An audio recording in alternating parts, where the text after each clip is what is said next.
بسم اللہ الرحمن الرحیم۔ حضرت محمد صلی اللہ علیہ وآلہ وسلم نے فرمایا کہ ایسے 5 گناہ جو رزق کو ختم کر دیتے ہیں، کیا ان میں سے کوئی ایک بھی آپ کے گھر میں تو نہیں؟ جاننے کے لیے ویڈیو کو آخر تک ضرور دیکھیے گا۔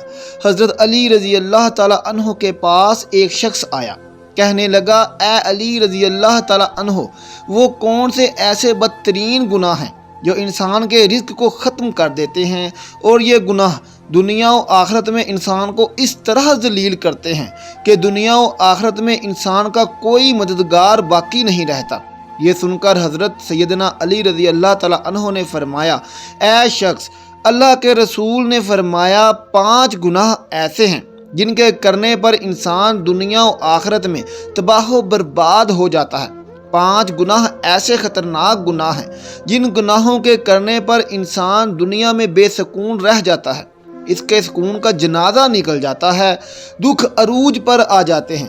ناظرین، حضرت علی رضی اللہ تعالیٰ عنہ نے فرمایا، اگر تم چاہتے ہو کہ اللہ کا خاص کرم تمہارے اوپر برقرار رہے، اگر تم چاہتے ہو کہ رزق کی فراوانی ہو، کامیابی تمہارے قدم چومے، تو خدا را ان 5 گناہوں سے بچے رہنا۔ 5 خطرناک گناہ کبھی نہ کرنا۔ پوچھا گیا، حضرت علی رضی اللہ تعالیٰ عنہ، وہ 5 گناہ کون سے ہیں؟ تو حضرت علی رضی اللہ تعالیٰ عنہ نے فرمایا، جناب، پہلا گناہ سود کھانا، سود کا کاروبار کرنا۔ سود خور انسان دنیا میں بھی ذلیل، آخرت میں بھی ذلیل، دنیا میں بھی تباہ و برباد، آخرت میں بھی تباہ و برباد۔ سود خور انسان کو کبھی بھی عزت نہیں ملتی، کبھی بھی سکون کی نیند نہیں سوتا۔ سود خور انسان جو دوسروں کو ٹینشنوں میں مبتلا رکھتا ہے، خود بھی ہر وقت، ہر گھڑی، ہر لمحے ٹینشنوں میں مبتلا رہتا ہے۔ طرح طرح کی پریشانیاں اسے گھیر لیتی ہیں، طرح طرح کی مصیبتیں اسے گھیر لیتی ہیں۔ فرمایا، قیامت کے دن سود خور انسان ایسے اٹھیں گے کہ ان کے چہرے مسخ کر دیے جائیں گے۔ محترم ناظرین، ایک دفعہ ایک سود خور انسان سیڑھی سے نیچے گرا، منہ کے بل زمین پر گرا، وہیں مر گیا۔ بیٹا کئی روز تک اپنے باپ کا غم مناتا رہا۔ ایک رات بیٹے نے باپ کو خواب میں دیکھ کر پوچھا، ابا تیرے ساتھ کیا معاملہ ہوا؟ سود خور ابا نے کہا، نہ پوچھ بیٹے، سیڑھی سے نیچے گرا تھا، بجائے زمین پر آنے کے سیدھا جہنم میں چلا گیا۔ حضرت شیخ سعدی رحمۃ اللہ علیہ فرماتے ہیں، میں ایک نیا مکان خرید رہا تھا، مکان کی تلاش میں تھا، اتنے میں ایک سود خور میرے پاس آیا، مجھے کہنے لگا، یہ مکان خرید لو، عمدہ مکان ہے، اس میں کوئی عیب نہیں، اچھا مکان ہے، میں آپ کا ہمسایہ ہوں، اسی محلے کا رہنے والا ہوں۔ سود خور انسان مجھے کہنے لگا، میں آپ کا ہمسایہ بن جاؤں گا، یہ مکان بڑا ہی عمدہ مکان ہے، اس میں کوئی عیب نہیں ہے۔ حضرت شیخ سعدی رضی اللہ تعالیٰ عنہ فرماتے ہیں، ورنہ دان تو کہتا ہے، اس میں کوئی عیب نہیں، مجھے تو سارے کے سارے عیب ہی عیب نظر آتے ہیں۔ اس نے کہا، حضرت وہ کیسے؟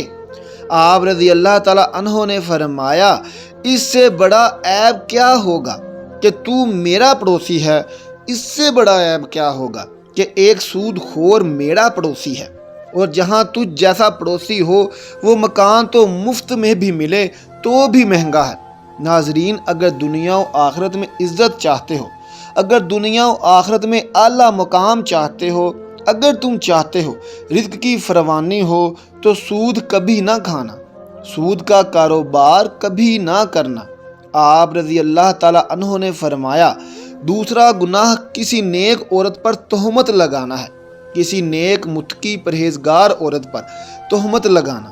آپ رضی اللہ تعالیٰ عنہ نے فرمایا، کسی عورت پر تہمت نہ لگایا کر، کسی کی بیٹی پر تہمت نہ لگایا کر، اس سے پہلے کہ تیری بیٹی کے اوپر تہمت لگائی جائے۔ میرا اللہ فرماتا ہے، جو شخص کسی عورت پر تہمت لگاتا ہے، جو کسی نیک عورت پر تہمت لگاتا ہے، حالانکہ وہ اچھی ہیں، نیک ہیں، متقی پرہیزگار ہیں، نمازیں پڑھتی ہیں، روزے رکھتی ہیں، جو شخص کسی اچھی عورت پر تہمت لگاتا ہے، وہ دنیا و آخرت میں ذلیل و خوار ہو جاتا ہے۔ محترم ناظرین، اگر آپ لوگ کسی کی بیٹی سے نکاح نہیں کر سکتے تو نہ کرنا، کوئی بات نہیں ہے، لیکن ایک بات یاد رکھنا کہ کسی کی بیٹی کے اوپر بھی کبھی بھی کوئی بھی ایسی تہمت کبھی نہ لگانا۔